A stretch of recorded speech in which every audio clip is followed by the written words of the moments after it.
എന്നുള്ളത് മരുതോത്താട്ടോ.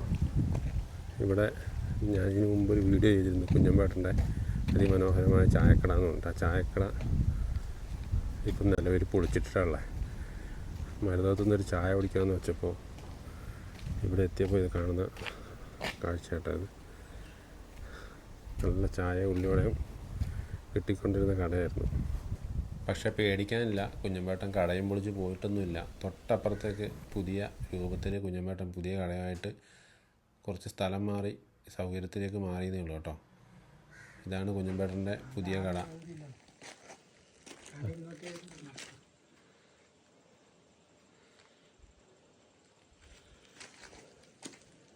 സൗകര്യമില്ലാത്തോണ്ട് വിളിച്ചാ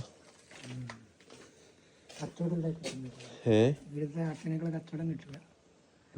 വണ്ടിക്കാരെല്ലാം ഇതിൽ പോകുന്ന ഒരു പരിചയക്കാർ മാത്രം നിർത്തുന്നില്ല. മുമ്പേ പരിചയമുള്ളവർ മാത്രം. അത് അത്യാവശ്യം വീട്ടിൽ നിന്ന് നിന്നിട്ട് കേക്ക് ആക്കുമ്പോൾ നമ്മ കേൾക്കൂല, അവർ വിട്ടുപോകും. അത് ആടെയല്ല ഒരു വണ്ടി വന്ന് ചായ കുടിക്കാൻ നിൽക്കുമ്പോൾ കീ അടിച്ചുകൊണ്ടിരിക്കും പുറകുന്ന. എല്ലാവരും കാണും. നല്ല തുറസുണ്ടല്ലോ, തണലില്ലാന്നില്ല, തണലാക്കണം. ഇപ്പം എന്തെങ്കിലും ആക്കി വലിയ വലുപ്പത്തിലാവാത്ത. അതെ, ഇതിൻ്റെ 2-3 വെക്കണം. പുതിയ കടയുടെ മുമ്പിലായിട്ട് നല്ല ചെടികളും തണൽ മരങ്ങളൊക്കെ വെച്ച് പിടിപ്പിക്കണം എന്നാണ് കുഞ്ഞമ്പേട്ടൻ്റെ ആഗ്രഹം. നമ്മുടെ മരുതോം തട്ടിൽ കള്ളാറേക്കും കോളിച്ചാലേക്കും തിരിയുന്ന ജംഗ്ഷനിൽ തന്നെയാണ് കുഞ്ഞമ്പേട്ടൻ്റെ ഈ ചായക്കട സ്ഥിതി ചെയ്യുന്നത്. നിങ്ങൾ മരുതോം തട്ട് വഴി കടന്നു പോകുന്നവരാണെങ്കിൽ ജസ്റ്റ് ഒന്ന് വണ്ടി സൈഡാക്കിയിട്ട് ഈ കടയിൽ കയറി ഉള്ളിയോടെയും ചായ ഒന്ന് കഴിച്ചു നോക്കുക കേട്ടോ.